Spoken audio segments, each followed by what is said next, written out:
여러분 안녕하십니까? 전국 관공서 등의 압력밥솥을 이용한 폭발물을 설치했다는 신고에 대전시청과 세종시청, 국세청과 카이스트에서도 경찰과 군 당국이 수색 작업을 벌였습니다. 별도의 폭발물은 발견되지 않았지만 출입이 통제되면서 시민 불편이 이어졌습니다. 양정진 기자입니다.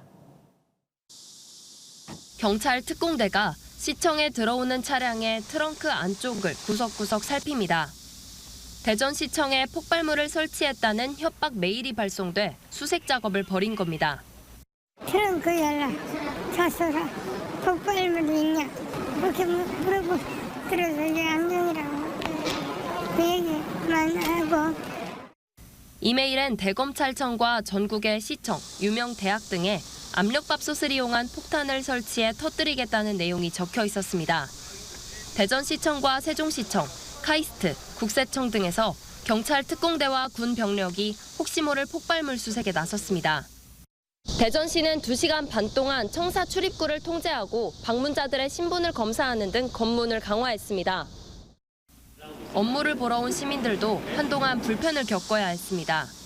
딱 들으려니까 못 들어가게 하더라고요. 왜 그러냐고 그랬더니 그 폭탄 전화 와서 은행 가야 되는데 어떻게 2시 반에 오라고 그래. 지금 갔다 다시 오는 거예요. 현장에서 폭발물은 발견되지 않았지만 경찰은 다만 혹시 모를 상황을 위해 긴급 상황반을 구성하는 등 대비하고 있습니다. 해당 이메일의 발신지는 지난주부터 이어진 일본발 폭파 협박 메일과 같은 주소입니다. 경찰은 메일의 IP 추적 등을 통해 이메일을 보낸 사람을 찾아낼 방침입니다. TJB 양정진입니다. 서산의 한 오피스텔을 관리하던 임대업체가 전세 사기를 벌였다는 의혹이 제기돼 경찰이 수사에 나섰습니다.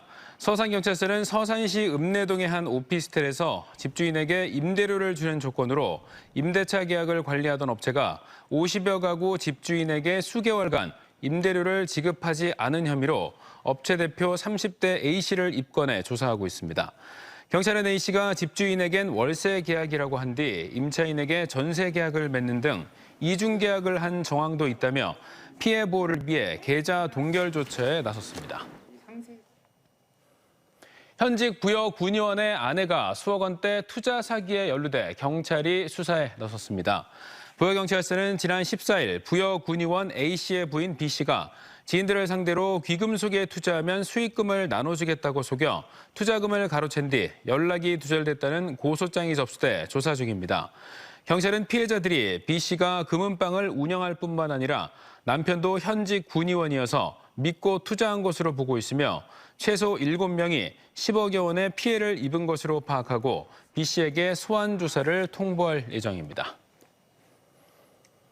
지적 장애인들만을 노려 대출을 받게 한 뒤 돈을 가로챈 일당들이 경찰에 붙잡혔습니다. 장애인들을 숙박업소에 몰아넣은 뒤 도망가지 못하도록 감시하면서 휴대전화 소액 결제 등으로 돈을 빼앗는가 하면 심지어 지적장애인 일부를 범행에 끌어들여 모집책으로 활용하기도 했습니다. 이수복 기자의 보도입니다. 한 남성이 편의점에 앉아 있는 지적장애인의 얼굴에 휴대전화를 가져다 댑니다. 방향과 각도를 바꿔서 수차례 사진을 촬영합니다. 20대 후반 A씨 등 8명은 지적장애인들만을 노려 이렇게 촬영한 사진으로 인증을 받아 적게는 100만 원, 많게는 3에서 4천만 원씩 비대면 대출을 받았습니다. 지적장애인 명의의 통장에서 돈을 빼내는가 하면 휴대전화로 상품권을 결제한 다음 현금화하거나 어학기 등을 구독한 뒤 사은품으로 나오는 TV를 가로채기도 했습니다. 소액 결제, 대출, 신분증으로 해가지고 어학기를 구매를 해가지고 받은 상태에서 전원제로 올려가지고 판매를 한 것 같거든요. 지난 1월부터 석 달 동안 확인된 피해 장애인만 10명, 피해 금액은 1억 5천만 원에 이릅니다.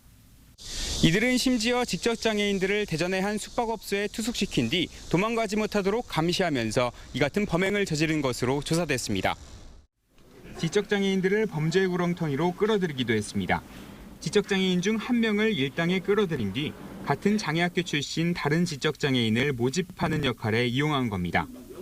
모집책이 3명이었는데 그중에 이제 한 명이 지적장애를 갖고 있는 사람이 하나 있었고 그 사람이 같은 학교에 다녔던 친구들을 유인했었습니다. 가로챈 돈은 서로 나눠 갖거나 생활비나 유흥비로 탕진한 것으로 알려졌습니다. 경찰은 검거한 8명 중 숨진 2명을 제외한 6명을 구속하는 한편 여죄가 있는지 살피고 있습니다. TJB 이수복입니다. 공주시 반포면에 있는 충남과학고등학교가 아산시로 이전을 추진 중인 것으로 알려져 지역사회 반대 여론이 높아지고 있습니다. 도교육청은 현재 공주대학교에 충남과학고 재구조와 연구 용역을 맡겨놓은 상태로 기존 부지 증축과 공주내 이전, 충남권 이전 등 3개 대안을 검토 중이며 특히 공주시 밖으로의 이전도 대안 가운데 하나여서 오는 9월 나올 1차 보고서에 관심이 쏠리고 있습니다. 도교육청은 최근 충남 서북부에 과학고 설치를 요구하는 여론이 있어 검토할 필요가 있다는 입장으로 공주 지역 시민단체와 공주시의회가 최근 반대 입장을 밝히는 등 반대 여론이 확산되고 있습니다. 충남대 서문에 설치된 평화의 소녀상이 건립 1주년을 맞은 가운데 소녀상을 충남대 중심에 있는 민주광장으로 이전해야 한다는 주장이 제기됐습니다. 충남대 민주동문회와 민족문제연구소 등 지역 시민사회단체와 재학생, 교수들은 2017년 소녀상 건립 추진위원회 결성 5년 만에 어렵게 설치해 1년간 지켜냈다며 소녀상을 당초 설치하려 했던 민주광장으로 이전해야 한다고 주장했습니다. 이들은 이를 계기로 충남대가 위안부 피해자를 기리고 세계 평화와 인권을 옹호하는 터전으로 거듭나야 한다고 강조했습니다. 대전에 사는 만 70세 이상 어르신에게 버스비를 무료화하는 정책이 다음 달 시행되는 가운데 오늘부터 무임 교통카드 신청 접수가 시작됐습니다. 구별로 순회하며 하루에 한 곳에서만 방문 접수를 받다 보니 1시간에 1,000명이 넘는 어르신들이 모이며 접수 현장은 아수라장이 됐는데요.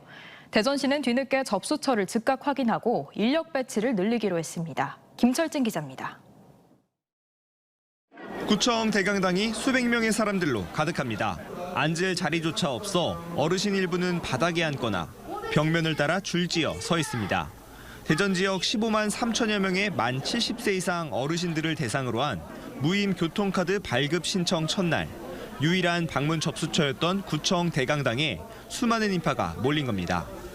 접수 1시간여 만에 1,000여 명이 넘는 어르신들이 신청 장소에 모였습니다. 공무원 20여 명이 신청을 받고 있었지만 인파를 감당하기엔 역부족이었습니다. 아침 8시부터 집을 나섰던 한 남성은 2시간여를 기다리다 결국 신청을 포기하고 집으로 돌아가야만 했습니다. 사람들이 오늘 여기 못 한다고 그냥 가자고 그렇게 하는 사람들이 많이 내려오더라고요. 지팡이를 짚고 신청하러 왔다가 허탕친 일부 시민들은 고성을 지르기도 했습니다. 대전시는 접수창구 다양화를 위해 오는 30일까지 5개구를 돌며 하루 한 곳씩 방문 접수를 받고 이후부턴 하나은행 전 지점에서 신청을 받는다는 계획이었습니다. 모바일 접수도 받아 신청 쏠림을 막겠다는 계획이었지만 고령층인 대상자들에겐 어려운 일이었습니다. 핸드폰으로 하는 방법도 있다고 하던데. 그걸 모르지요. 이제 나이가 먹었으니까 잘 몰라서. 신청 첫날 많은 인파로 혼란이 이어지자 대전시는 하나은행 대전 지역 40개 지점에서도 즉각 신청을 받기로 했습니다. 안전사고의 위험이 있을 것 같아가지고 하나은행하고 협의해서 바로 하나은행에서 각 지점별로 접수하기로 하였습니다. 대전시는 방문 접수처의 인력을 늘리는 한편 버스비 무료화 시행까지는 시간이 남았다며 천천히 시행해 줄 것을 당부했습니다. TJB 김철진입니다. 공주시는 물가 상승 등 경영 환경 변화로 어려움을 겪는 소상공인의 부담을 덜어주기 위해 지난 6월에 이어 2번째로 카드 수수료를 지원키로 하고 지난해 카드 매출액의 0.5% 최대 50만 원까지 지원합니다. 지원 대상은 지난해 매출 3억 원 이하 소상공인이며 신청은 오는 31일까지 시청 홈페이지에서 온라인으로 하면 되고 지난 6월 1차로 신청해 선정된 소상공인 1,500여 명은 이번 2차 지원 대상에서 제외됩니다. 최근 2년 동안 세종 지역 유치원 교사의 교권 침해가 전국에서 가장 심각한 것으로 나타났습니다. 더불어민주당 안민석 의원이 교육부로부터 받은 자료에 따르면 지난해부터 올해까지 유치원 교사 상담 신청 접수 건수는 세종 179건으로 전국에서 가장 많았고 충남 60건, 대전 19건 등이었습니다. 교육부는 유치원 교육의 특수성을 고려해 유아교육기관 교원교육활동 보호를 위한 지침을 이달 말까지 마련하기로 했습니다. 대전 영시축제로 원도심이 들썩이고 있습니다. 무엇보다 이번 축제는 시민들이 직접 프로그램에 참여하고 함께 즐길 수 있는 시민 참여형 축제로 진행되면서 큰 호응을 얻고 있습니다. 조혜원 기자가 보도합니다. 꿈돌이와 한비탑, 대청호 등 대전의 상징물과 대전의 역사에 대한 설명이 흥미진진합니다. 참가자들은 마음에 드는 대상을 떠올리며 티셔츠에 그림을 그려봅니다. 완성된 티셔츠는 대전 영시축제를 기억하는 특별한 기념품이 됐습니다. 대전에 관련돼서 그림을 그리는 거여서 설명을 듣고 대전에 이러이러한 것들이 있구나 해서 저는 꿈돌이를 그렸고 이번에 여러 가지 무료로 체험할 수 있어서 너무 즐거웠습니다. 야외 축제 프로그램을 기다리는 사이 실내에서는 직접 청귤청을 만들어보며 다양한 활동을 즐겨봅니다. 축제장에 마련된 부스에 늘어선 긴 줄. 재활용 쓰레기를 주워 가져다주면 아이스크림을 주는 플로깅 이벤트로 환경도 생각하고 직접 축제에 참여할 수 있어 큰 인기를 끌고 있습니다. 방문객들은 직접 참여하며 즐길 수 있다는 점을 대전 영시축제를 찾는 가장 큰 이유로 꼽습니다. 제가 서울에서 놀러 왔는데 참여할 수 있는 것도 많고 특히 여기는 재활용만 했는데도 아이스크림까지 주셔가지고 너무 의미 있고 좋은 것 같습니다. 78년 전 광복의 함성이 울려 퍼진 광복절 퍼레이드는 관람객 등 1000여 명이 함께 태극기를 들고 대한독립 만세를 외치며 광복의 의미를 더했습니다. 음악 공연과 마술 등 거리 공연으로 무대와 객석은 하나가 되고 시간대별로 펼쳐진 대전 브루스 플래시몹은 그야말로 관객이 주인공이 됐습니다. 시민이 함께 만들어간 대전 영시축제는 내일 대전 브루스를 리메이크한 코요테의 축하 공연을 끝으로 대단원에 막을 내립니다. TJB 조혜원입니다. 대전 영시축제 부대 행사로 어제 저녁 대전역 특설무대에서 펼쳐진 대전 브루스 창작가요제에서 어게인 대전 브루스를 부른 리버티 기타가 대상을 수상했습니다. 대전 브루스를 주제로 한 순수 창작곡을 발굴하는 이번 가요제에는 전국에서 31개 팀이 참가해 1, 2차 예선을 거쳐 본선에 진출한 8개 팀이 최종 경합을 벌였습니다. 대전시는 올해를 시작으로 매년 영시축제 기간에 창작가요제를 열 계획입니다. 전기차 배터리 업체인 SK온이 충남도 서산시와 1조 5천억 원의 초대형 투자 협약을 체결했습니다. SK온은 충남도 서산시와 투자 협약을 맺고 오는 2025년까지 서산시 오토밸리 산업단지 내 4만 4천여 제곱미터에 제3공장을 증설하고 2028년부터 최대 14기가와트의 배터리 생산 규모를 갖추기로 했습니다. 투자가 계획대로 진행되면 서산 지역의 생산액은 4,332억 원, 신규 고용 인원은 800여 명에 달할 전망으로 이번에 투자하는 1조 5천억 원은 SK온의 역대 국내 투자 가운데 최대 규모로 꼽히고 있습니다. 포획 금지 기간에 꽃게를 잡은 혐의로 어선 선장 등 3명이 경찰 수사를 받고 있습니다.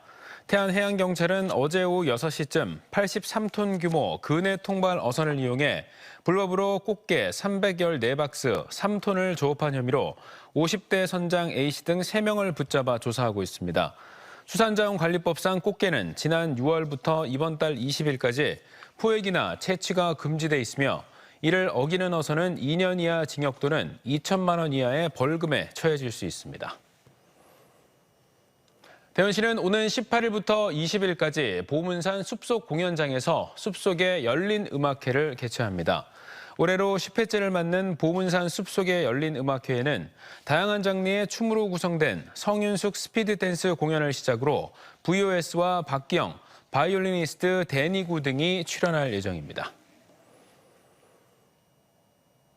여성가족부와 고용노동부, 충남도, 천안시가 주관하는 천안 여성 일자리 페스티벌이 오는 24일 천안 YWCA 여성인력개발센터에서 개최됩니다. 체험관에서는 사무회계직과 생산직, 의료보건직 등의 현장 면접이 이루어지고 직업체험관에선 챗GPT 콘텐츠 제작과 온라인 판매 기초, 실버 인지놀이 지도사 자격증 등 신유망 직종 교육 설명회가 진행됩니다. 또 창업관에서는 개인 맞춤형 창업 컨설팅과 기초 건강검진관, 홍보관이 운영될 예정입니다. 조달청이 추진한 일본인 명의 부동산 국유화 사업을 통해 서울 여의도 면적의 2배인 594만 제곱미터의 면적이 국가의 품으로 돌아왔습니다.